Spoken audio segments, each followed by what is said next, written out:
Welcome to the broadcast, my fruit crumbles and my fruit tarts. Did you see them? Did you see the Prince and Princess of Wales at the second annual garden party of the year with the Duke and Duchess of Edinburgh and the Gloucesters and the Princess Royal? Absolutely sublime. And what I am getting is the impression of a very slick operation in progress, not in some vulgar, ultra-contrived way, my dear, but to bring out their natural grace and dignity that we all know is there, my dear, but to display it incredibly regally and royally.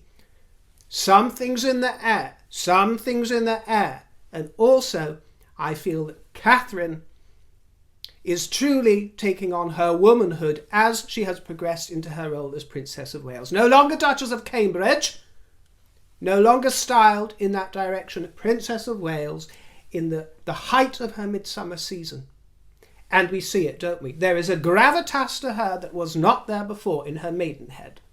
But as she succeeds into womanhood and princessdom as our future queen, well, she is so sublime, so beautiful. I'm sorry, my dear, but it almost makes one, as a subject of this monarchy, and as a royalist, of course, feel rather smug that we have such a doll, such a model, my dear. Can't be bettered worldwide. I mean, what a woman to represent this country and stand by her future king. And I was blown away when I saw her, even though we've seen her in that frock before, that beautiful dress, which surely rates as one of her very best sartorial moments, I've got to tell you. It was Mary Poppins meets Quality Street meets Eliza Doolittle meets Catherine, with blue topaz glimmering on each earlobe. She was a confection. How can it be real? Blue lace, head to toe, and in a complementary shade of blue, the Duchess of Edinburgh, who has not put a step wrong for many, many, many a year, and has absolutely earned her stripes as Duchess. And she shimmers, she shines in this recycled Susanna number. The 8,000 guests for this garden party were hosted by Prince William on behalf of the King, and Prince of Wales was so dapper in his topper and a walking umbrella. The guests in the garden at Buckingham Palace were absolutely in their thrall, and the Princess Royal had no need for that red plume on this occasion. She was absolutely graceful and dignified in oatmeal, as the Duke and Duchess of Gloucester did their humble bidding on behalf of the royal family. And on a slightly different note, as an aside with regard to the coronation coverage, there are so many lip readers now, aren't there, that focus in on each royal performance, as it were, and try to decipher what's being said between the royals. Well, it's rather delicious for us and rather fun. But I've said it before, and I will say it again, bring back fans, because I do not want the conversations between, such as Catherine and William, for example, being exploited, or between the King and Queen. No, I do not. It might be rather fun, but you never know what might slip out, said the Bishop to the actress. And I do believe, in all sincerity, that fans were invented for a reason, a very good reason. And that reason might have changed now because there weren't cameras with zoom lenses in the past. But what is wrong with obscuring the lips? And they can look extremely fashionable. Bring them back. And that goes for men as well. Harry could hold on to one. They can look extremely chic with men. Yes, they can. And masculine. They can. And one of you in the comments used a Latin phrase the other day, which was Taurus excreta, to describe lies. Let's say the kind of stuff that comes out of the mouths of those in the Sussex clan. Taurus excreta. Bull. Taurus is bull, and excreta, you can imagine, my dear. I'm sure you can translate that. Taurus excreta. I'm going to be using that rather a lot, I feel. And I say that because it put me in mind of what we could call the new kind of fan. And I wrote down what the Latin translation would be for lips concealed, and I think it would be labia absconditus. Labia absconditus. So I'm not sure how well that might go down, but I'm sure they could come up with some word for it. But I'm deadly serious. Bring back the fan. This was rather concerning, my dears. It's emerged that a senior BBC employee was allegedly banned from covering the coronation and frog marched out of rehearsals on the dress rehearsal last Friday after the king spotted him trying to record one of those secret parts of the ceremony, presumably the anointing. And actually, I was worried watching that because there was no hood or canopy to those screens, were there? And the rafters go up a long way. There were lots of people milling around the top. I don't know if that was covered by security or if it was cameramen, but I was concerned about that. I don't ever want that part of the ceremony emerging. Security intervened, and apparently this BBC employee was suspended from duty, and what had happened was that they had all been placed in specific spots, officially assigned spots to do their recording, but he was loitering with a mobile phone as rehearsals were going on. And obviously this was a rehearsal, it wasn't the official ceremony, so it wasn't the official anointing, but it is still not the sort of thing that you want ever emerging, is it? How vulgar that would be. Well, frog marched out he was, apparently. Frog moored from the premises. And I'm afraid it only goes to illustrate to me that a canopy and a covering, there needed to be even more discretion. As beautiful as that artwork was, as wonderful as the handmade adornments were for that screen, I stick by my original criticisms of it. And I don't like the fact that there were holes in the sides and there was the opportunity to record from above. It should have been even more clandestine, my dear. I've got more criticisms about the coronation coming up, by the way, because I like moaning. It's rather enjoyable.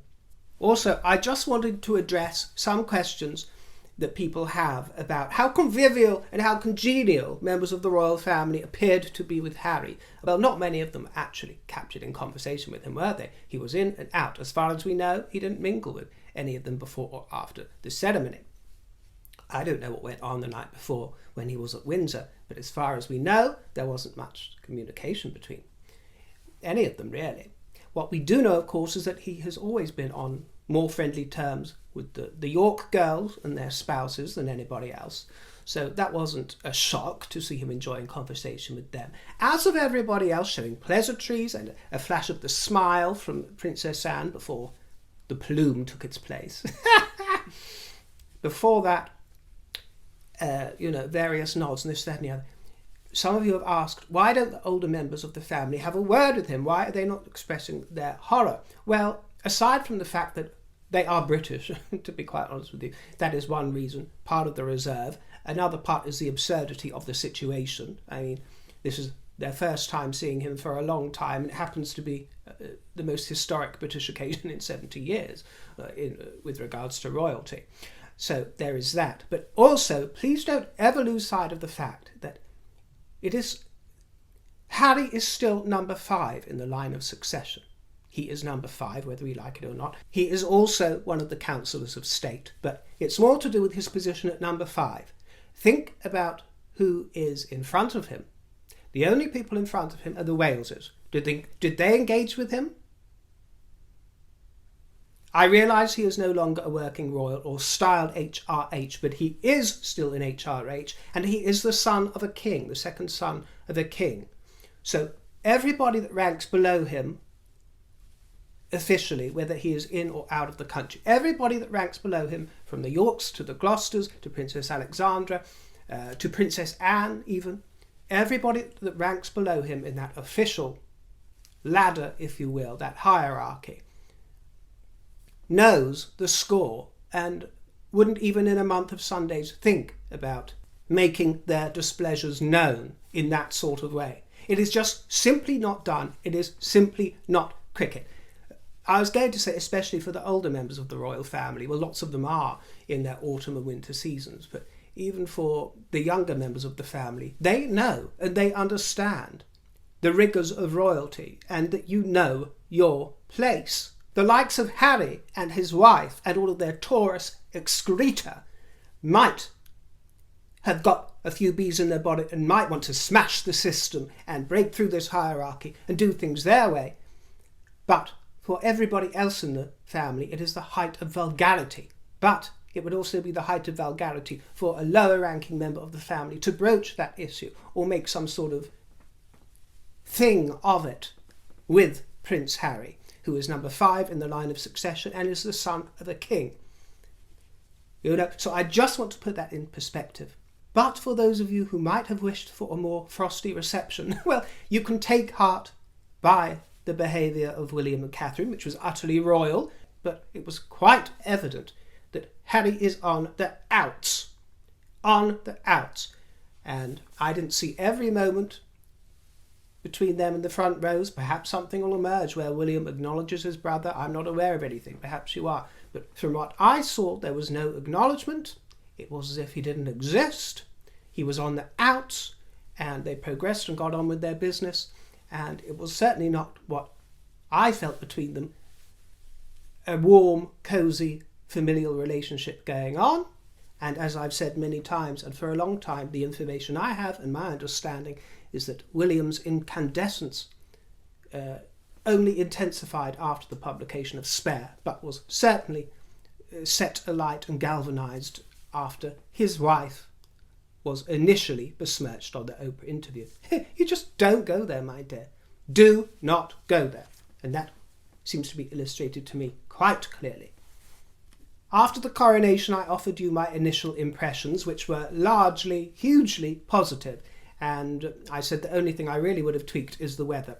Now that time has settled and I can look and reflect on what has just happened and have come down from the euphoria of that moment, I would like to offer a little bit more. But I just warn you that I want to nitpick because I enjoy it, some of my viewers enjoy it. If you think that hearing my disappointments of the coronation might affect your feelings towards it and you don't want to hear it, then skip ahead or don't watch, or perhaps choose another channel, my dear, because that is what I like to do. I like to be a little bit fruity and a little bit saucy and critical. This is an opinion channel, really. It's here to share my opinion, not yours. So that's what I'm going to do. I continue to say that I was very pleased with the entire affair. Very, very pleased. What I will tell you and what I didn't want to tell you after the coronation happened, because I didn't want to throw a spoiler on the event, was that personally for me, and I did hint at it, the weather really deflated me. And if you watch this, you know that that sort of weather is really the kind of weather that in everyday life I love. I love the British climate. I love grey days, drizzle, this, that and the fourth. But that doesn't mean that on a royal occasion like that I wouldn't far prefer, obviously, a beautiful sunny day, because when it's beautiful here, it is absolutely gloriously beautiful. And even if it had just been sunnier weather as it has been since the coronation, that would have been splendid. But it did get to me and really got me down, because I think it would have been a much more uplifting atmosphere with more sunshine. I think the photographs would have been a lot lovelier. They were drab and dour, I'm afraid. And the jewels didn't shine. And actually, conversely, the lighting in the Abbey, although it was exquisite, could have been brought down for some parts of it. I feel it was almost too bright and too real. That is just part of modernity, I understand that. And the official photographs, by the way, that have been taken are very inferior to photographs of yore, to the Cecil Beaton affairs with Queen Elizabeth. I totally understand it in a different period, and unfortunately it was a very difficult job for the photographer Hugo Bernand. A very, very difficult job to capture such ancient traditions in a modern setting. I get that, but for me, he failed. I liked the group photograph. I thought that was actually rather good and really displayed the capsule royal family very well. Camilla's photographs, I feel, were actually better than those of the king, but the one with the king sitting down with the orb and sceptre, for example, I do agree with critics that say he looks like he's in fancy dress, and I'm afraid it looked like that in a lot of the photographs. And again, some of that can't be helped by the fact that when you look back in history, when the photographs weren't so HD and so very real, and you had black and white or sepia or more muted tones, it looked more beautiful. It looked better. And that purple of the tunic that I was really loving in Westminster Abbey, I actually thought that somebody said this after the coronation in mockery of the king, and actually that was what was on my mind when they mentioned Baron Bombburst from Chitty Chitty Bang Bang and the wife there. It did put me in mind of that sort of affair. I can't help the way that I feel or my impressions about it, and I'm afraid that his expressions in much of the service and many of the photographs don't behoove him. He looked a lot more royal 10 years ago. And it's that Eeyore expression. I think he needs to fight against it a bit more, because it is always... He needs to look more majestic, my dear, and he used to look a bit... Even if it's at the risk of looking a bit vainglorious or a bit hoity-toity, be royal, my dear, be majestic. You know, you don't have to... I mustn't get exercised. As you know, I didn't like Catherine's head adornment. No, I hated it. I stand by that. I stand by what I always wanted, which was tiaras for her and all the major royals, and that was missing for me. The whole thing needed to shimmer. It was a beautiful, rich tapestry in that abbey. It was gorgeous, truly was, but I want a royal moment to shimmer, to have some splendour, adorning, some frosting on the cake. That is what I want, the glitz of colour and light. That's what was missing, light. You got the colour, you got the rich variety of colour, but no light. And it was the same with the Anointing screen. You got the rich colour, but no glints of light, no glimmers. My dear, I could have, as I said, I'm perhaps not the most tasteful person in the world when it comes to this kind of thing. I would have had all kinds of things going on with that Anointing screen. For one, there would have been a canopy, so it was absolutely completely restricted and closed off. And by the way, Penny Mordaunt standing there with her ceremonial sword. I mean, she was splendid, wasn't she? Magnificent. She was one of the stars of the show. If anyone could have had a great view of what was going on under that screen, it would have been her. And she, if anyone, she could have concealed a recording device on her sword. Perhaps that's why she was looking so concentrated. She was filming all the goings on inside. That would have been, oh yes, people have paid good money for that sort of espionage, but I'm sure that she wasn't up to anything quite so wicked. But oh, if I was in charge of that, well, you would have had shimmers, my dear. You would have had a gauzy affair. It might have emerged from the ground and shrouded the king for his moment of anointing as Zadok the priest approached, and it would cover him like a royal shimmering gazebo with gauzy threads, silvers, golds, bronze, metallics, jewel encrusted throughout the whole thing, my dear. Zadok the priest would emerge, and at the moment of the great reveal, it would just whip up into the air, my dear, and fly off into the wings. Yes, it would actually sort of sprout embroidered wings and fly off, and there would be the king in his simple, humble tunic. Now, that is a part of the ceremony that I loved and preferred over the late Eliza Beth's, where the screen was carted off, and he was there being prayed over by all the bishops, wasn't he? Or the clergy. They were all had their hands were praying, and he was there kneeling in his humble tunic shirt. That was wonderful. That was real drama, real theatre. I loved that. But it still would have been better if it was a glittering gazebo that was whipped off of him at that moment, rather than 3 screens that looked like they'd come out of, as one of you said, an arts and crafts project in a village school or a village fete or Sunday school.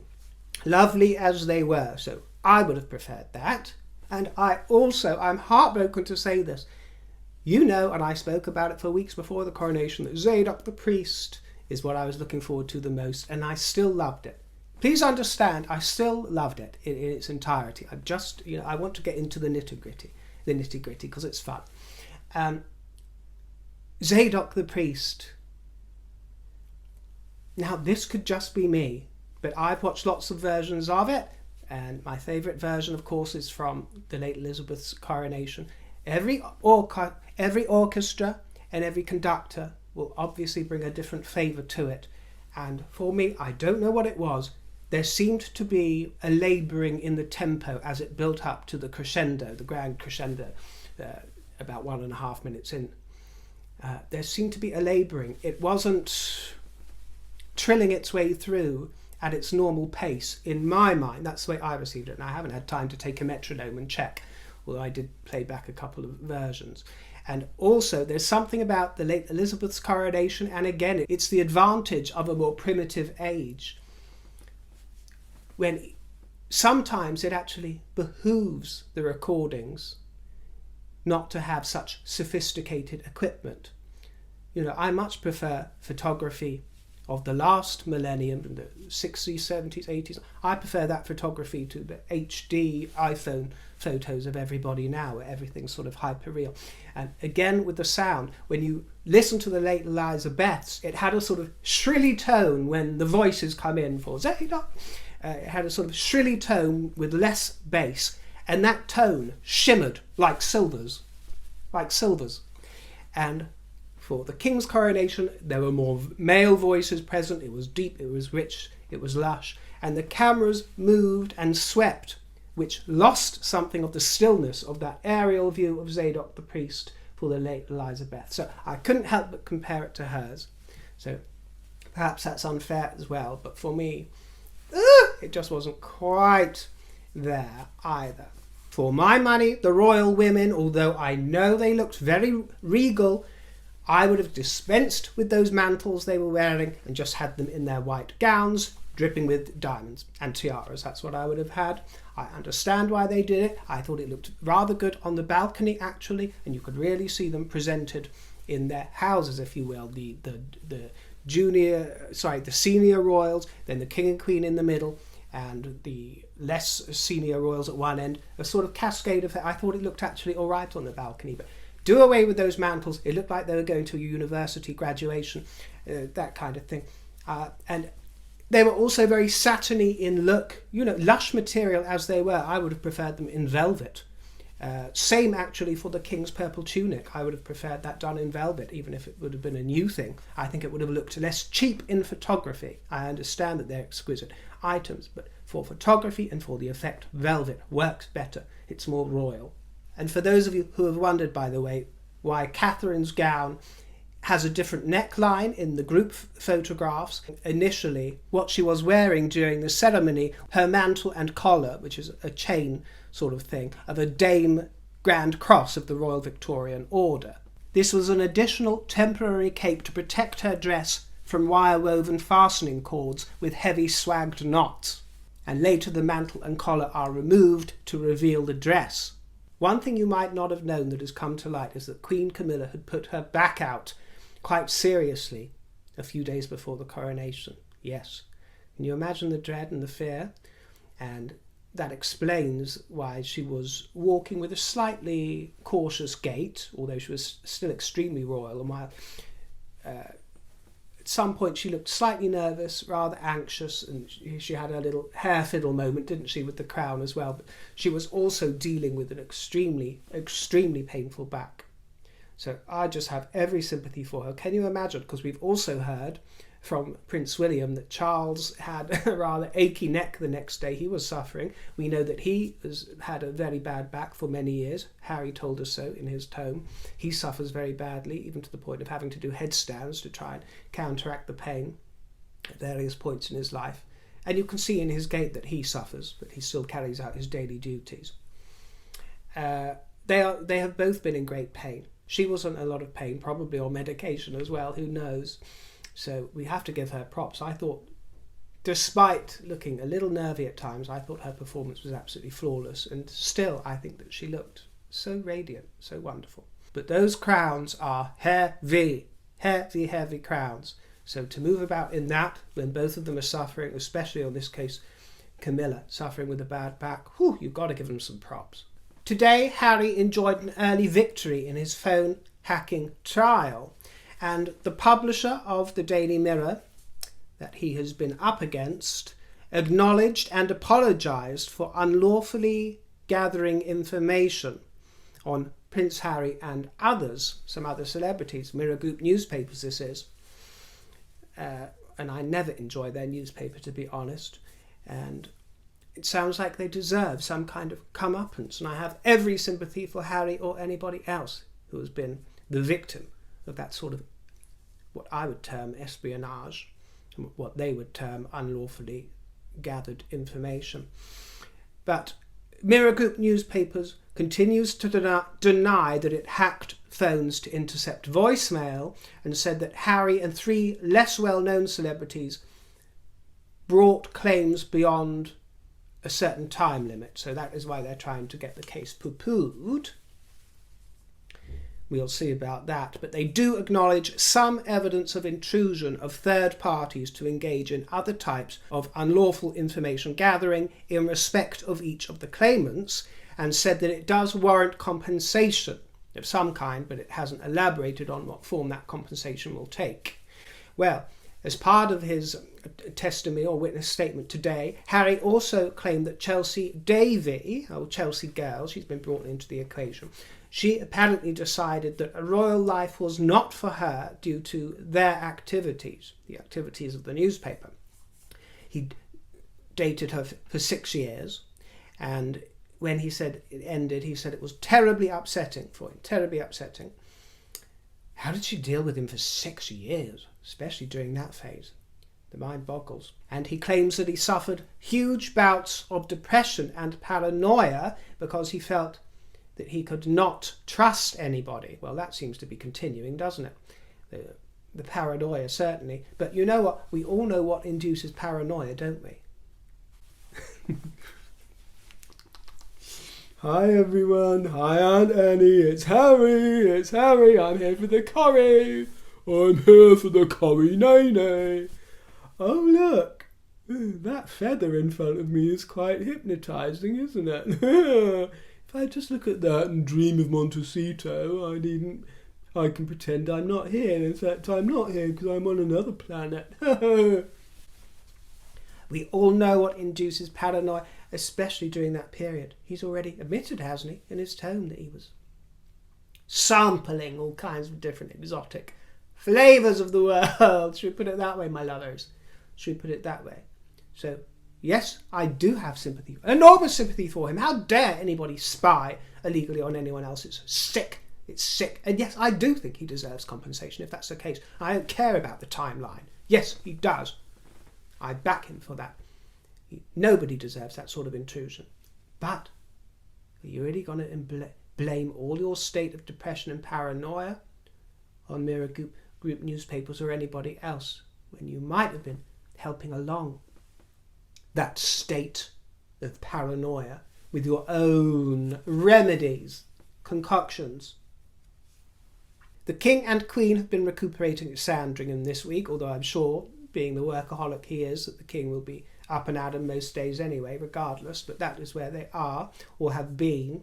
And I also wanted to take this moment just to look at that photograph of the royal family as presented in their official photographs, and have a run through of who they are for those who are curious or don't understand, which might be some of you. Here is the Duke of Kent at 87, one of the most exemplary royals you could find, spent his entire life dedicated in service and going largely under the radar, especially in recent years.